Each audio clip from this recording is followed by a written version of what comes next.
bedroom. Then I have to whisper, you get on top. The bottom bunk is mine. I call it the spunk bed, you know what I'm saying, brother? Alright, brilliant. Guys, are you ready for your next act? Fantastic. This next act was the rising stars of Irish comedy. I've seen her, I love her, you're gonna love her. Guys, let's build a round of applause. Build it up, build it up, build it up. I welcome to the stage, Vanessa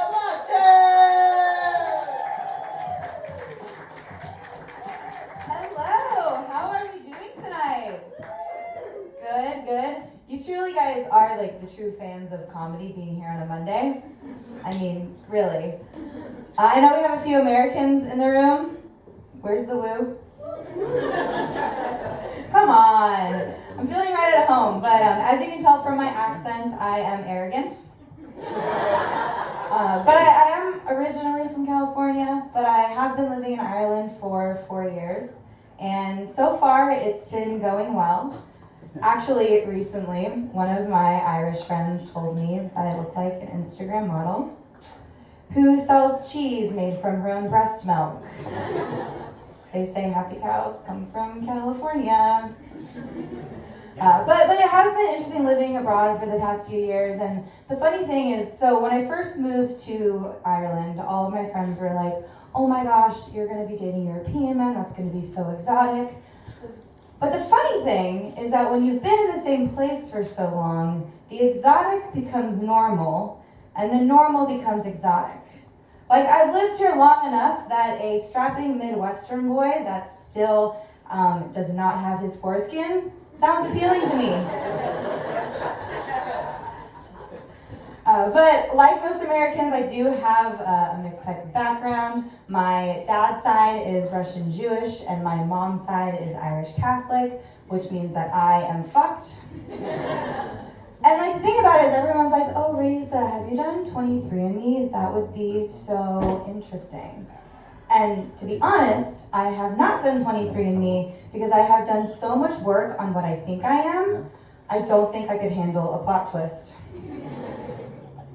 But do we have any middle children out here tonight? That's the exact response I expected. Either you're too scared to speak, or you weren't let in. But you see, I am the middle child in my family, and I actually enjoy being the middle child. I was on the phone with my mom a few weeks ago, and we were talking about her will. She's totally fine, by the way, just incredibly proactive. But like when we were on the phone, she was like, oh, Risa, it's so great. With your brother, I know I can rely on him for finances. With your sister, I know I can rely on her for medical advice. And you, honey, can make me laugh. Well, Mom, your eulogy is going to be hilarious. But it's been a good year for me so far. I've been focusing a bit more on my health and wellness. Has anyone else been doing that? No, we're waiting till January. Great. You're normal, unlike me. Perfect. But one thing that I did is I took on a flexitarian diet. Does anyone know what that is? Perfect. Just like the middle children, none. And what it is that 70% of my diet is vegetarian and 30% of my diet is meat. But upon reflection, what I realized that I've been approaching men the same way I've been approaching my diet. If the meat was good, I'd have it.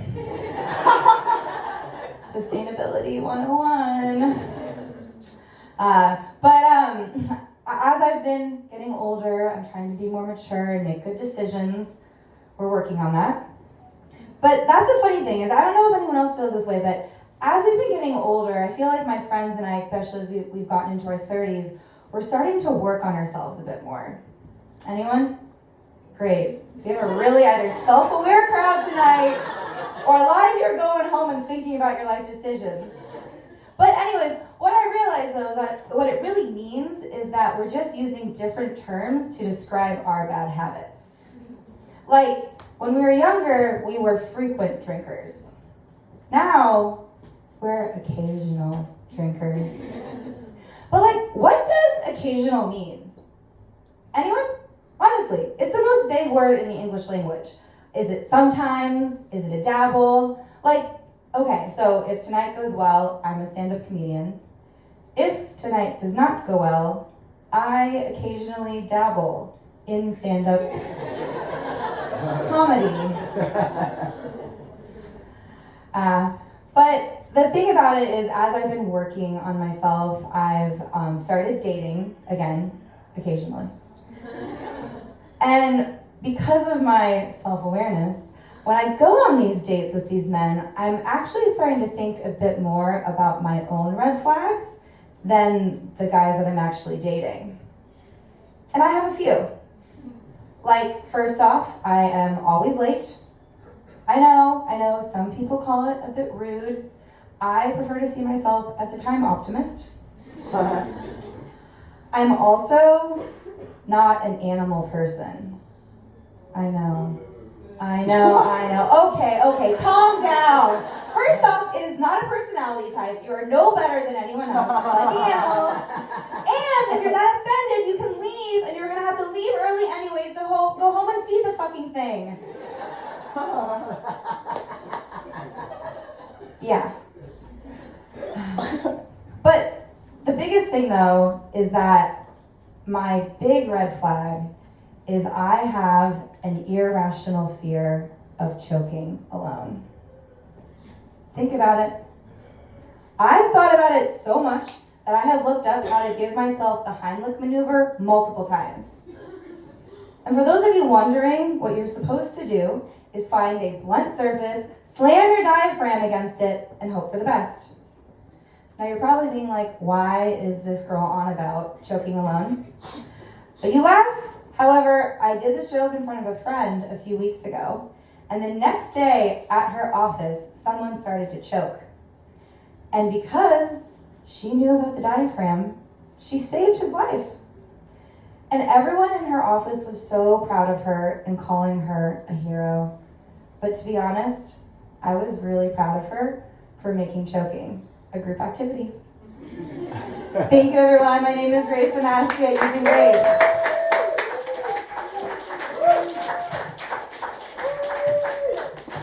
It's Sebastian, everybody!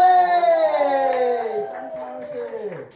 Alright guys, this has been a great night so far. It's been so much fun. We've got one act left.